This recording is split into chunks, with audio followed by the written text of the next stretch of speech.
শক্তি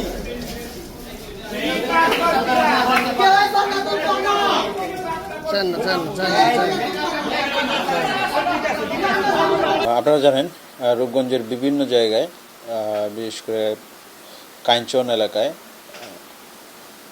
হিজড়া জনগোষ্ঠী যারা আছে তারা বিভিন্ন এলাকা থেকে এসে ওই জায়গায় চেকপোস্টের মতো বসে তারা ওই বিশেষ করে প্রবাসীদের গাড়ি আটক করে তারা 3,000, 5,000, 10,000 টাকা পর্যন্ত দাবি করে।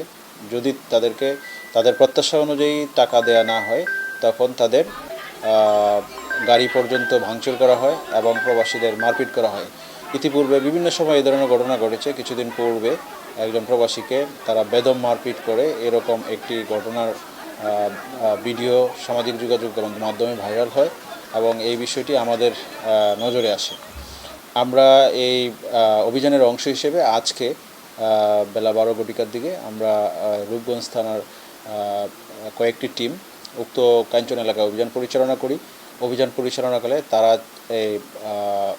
একই রকমভাবে চেকপোস্ট বসিয়ে চাঁদা আদায়কালে তাদেরকে হাতে নাতে 12 জনকে আমরা গ্রেপ্তার করি। তাদের বিরুদ্ধে চাঁদা দাবি, চাঁদা আদায় এই ধরনের একটি মামলা রূপগঞ্জ থানায় রুজু হয়েছে এবং যথাযথ আইনি প্রক্রিয়ায় তাদেরকে বিজ্ঞ আদালতে প্রেরণ করা হবে।